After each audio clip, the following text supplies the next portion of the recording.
کثرت سے اللہ کا ذکر کرو. اس کے بعد خدا کے ذکر کے ساتھ درود شریف کی کثرت بھی ہونی چاہیے, تلاوت قرآن بھی ہونا چاہیے. بلکہ بزرگوں نے ایک شیڈول پیش کیا ہے کہ ہم لوگ اس کے مطابق جو وہ زندگی گزار سکتے ہیں. میں ایک چھوٹا سا خاکہ حضرت ہمارے مرشد سرکار ابو الحسین احمد نوری رحمت اللہ تعالی علیہ جنہوں نے سراج العوارف کے اندر پیش کیا ہے, روحانیت کو مضبوط کرنے کے لیے کچھ بتاتا ہوں. نمبر 1, ہمیشہ باوضو رہو. نمبر 2, نماز کی پابندی کرو, اس لیے کہ نماز کی پابندی کو چھوڑ کر کے آپ روحانیت میں کبھی مضبوط نہیں ہو سکتے. نماز فرض ہے, نماز اہم العبادات ہے, نماز افضل العبادات ہے. قرآن مقدس میں کم و بیش 700 مرتبہ اللہ نے نماز کا حکم عطا فرمایا ہے. یہ مت سوچنا کہ روحانیت نماز کو چھوڑ کے ملے گی, کبھی نہیں ہو سکتا.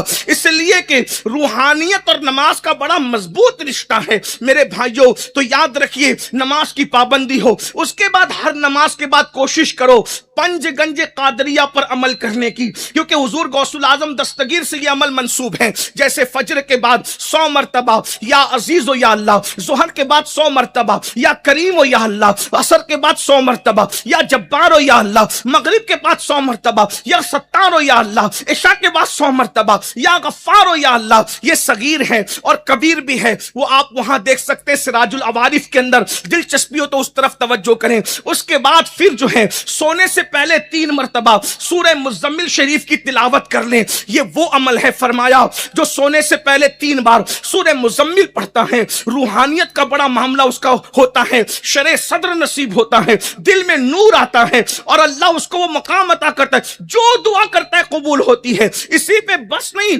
بلکہ جو سوچنے لگتا ہے وہ بھی پورا ہونے لگتا ہے. بڑی برکت ہے اس کی. اور روزانہ 100 مرتبہ استغفار پڑھا جائے. استغفار کی 3 برکتیں اللہ کے رسول علیہ السلام نے بیان فرمائی ہے. روحانیت کو مضبوط کرنے میں کلمہ طیبہ, درود شریف اور استغفار یہ اکسیر کا درجہ رکھتے ہیں. اللہ کے رسول علیہ السلام فرماتے ہیں جو 100 بار روزانہ استغفار کرے گا, پہلی بات اللہ اس کی مغفرت کر دے گا, دوسری بات اللہ اس کے غموں کو دور کر کے اس کے کاموں کو بنا دے گا, تیسری بات اللہ کے رسول علیہ السلام فرماتے ہیں اللہ اکبر, اللہ اسے ایسی جگہ سے روزی عطا فرمائے گا جہاں اس کا گمان بھی نہیں جاتا. اس لیے استغفار کی کثرت ضروری ہے, لازمی ہے. کچھ روحانیت کے لیے بھی وقت نکال لو. آج ہم روحانیت سے کوسوں دور ہیں. یہ تو میں نے بتا دیا ظاہری ذکر, اذکار, نماز, وضو اور تلاوت قرآن مقدس. لیکن یاد رکھنا اللہ کے رسول صلی اللہ علیہ وآلہ وسلم نے اب جو روحانیت کا تصور عطا فرمایا ہے, یہ جو حضور غوث پاک ٹھوکر لگاتے تھے تو مردے زندے ہو جاتے تھے, یہ روحانی طاقت کی برکت ہے.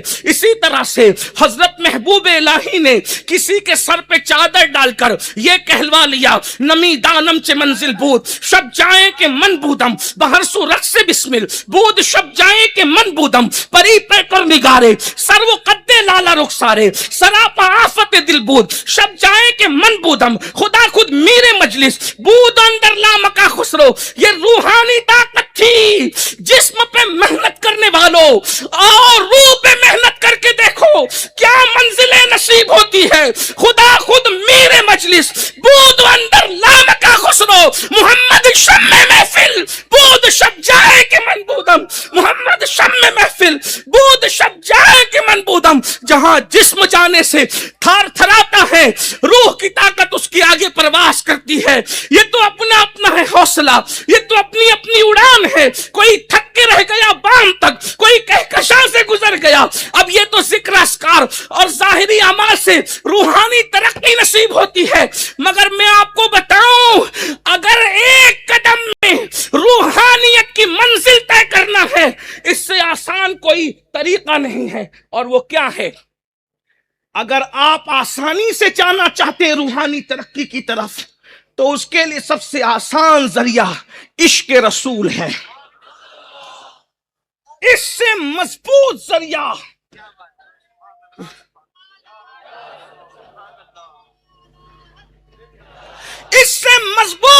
روحانی ترقی کا کوئی تھا نہ ہے نہ ہو سکتا ہے.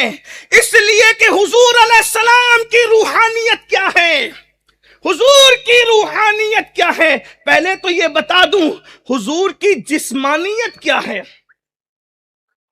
صوفیہ فرماتے ہیں لوگوں کی روح سے بھی لطیف تر، توجہ، لوگوں کی روحوں سے بھی لطیف تر حضور علیہ السلام کا جسم اقدس تھا.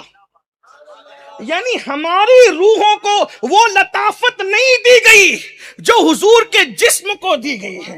اسی لیے ہمارے جسموں سے بدبو آتی ہے، روح سے نہیں آتی، مگر مصطفیٰ جان رحمت کے جسم سے کبھی بدبو کا تصور نہیں کیا جا سکتا، بلکہ اتنی خوشبو آتی تھی کہ جس گلی سے گزر جاتے تھے وہ گلیاں بھی مہکتی ہوئی نظر آتی تھی. میرے امام قلندر بریلی یوں کہتے ہیں، کیا مہکتے ہیں مہکنے والے، بو پہ چلتے ہیں بھٹکنے والے، جگمگا اٹھی میری گور کی خاک تیرے قربان چمکنے والے، حسن تیرا سا نہ دیکھا سا نہ سنا، حسن تیرا سا نہ دیکھا نہ سنا. کہتے ہیں اگلے زمانے والے، کہتے ہیں اگلے زمانے والے، کیوں رضا آج گلی سنی ہے، اٹھ میرے دھوم مچانے والے.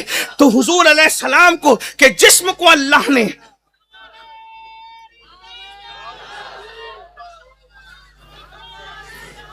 اب بتاؤ، جب ہماری روحوں سے ان کا جسم لطیف تر ہے، لطیف نہیں لطیف تر ہے.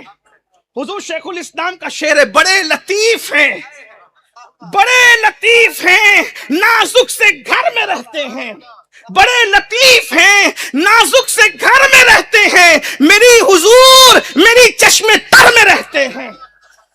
چشم تر میں کوئی نہیں رہ سکتا، لیکن ان کی شان لطافت تو دیکھیں، ان کی شان لطافت. میرے حضور میری چشم تر میں رہتے ہیں، اور صرف چشم تر میں نہیں رہتے، ہمارے دل میں ہمارے جگر میں رہتے ہیں، ہمارے دل میں ہمارے جگر میں رہتے ہیں. یہ ان کے ہی گھر ہے، وہ اپنے ہی گھر میں رہتے ہیں،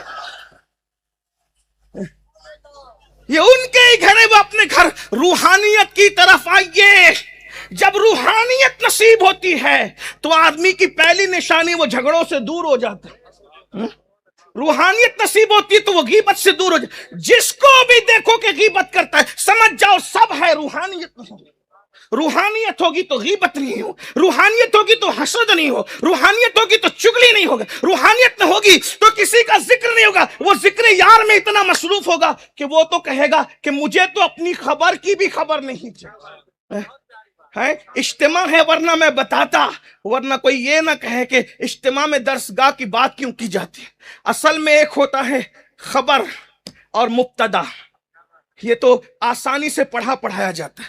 خبر اور مبتدا، یہ مثال کے طور پر ہم یہ کہیں علامہ افتخار مصباحی صاحب اسٹیج پر بیٹھے ہیں، یہ خبر ہے، اور علامہ صاحب کے لیے جو خبر دی جا رہی ہے وہ مبتدا ہے.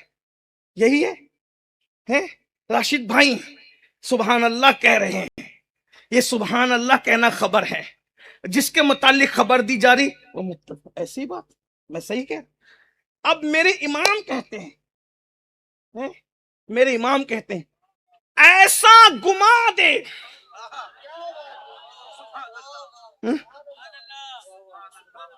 اس لیے کہ خبر کے ساتھ مبتدا ہو تو بات سمجھ میں آتی ہے، لیکن اگر مبتدا غائب ہو جائے تو پھر خبر سے کچھ خبر ہی نہیں پتا چلتی نا. جیسے کھا رہے ہیں، پی رہے ہیں، سو رہے ہیں، یہ خبر ہے، مبتدا غائب ہے. صحیح ہے ایسے ہے نا. تو اس سے خبر پتہ نہیں چلتی. مبتدا کے بغیر خبر کا مطلب ہی کچھ نہیں ہوتا. اب امام اس خبر اور مبتدا کے فلسفے کو شعر میں یوں سمجھاتے، کہتے ایسا گما دے ان کی ولا میں خدا ہمیں ڈھونڈا کرے پر اپنی خبر کو خبر نہ ہو.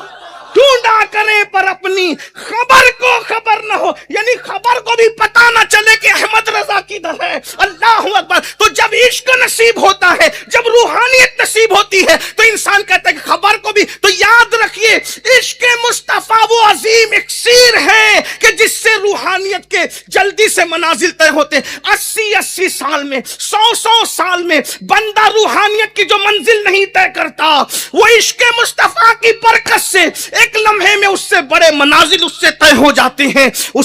روزانہ دینی معلومات حاصل کرنے کے لیے چینل کو ابھی سبسکرائب کریں، ہماری ویڈیو کو لائک اور شیئر لازمی کریں۔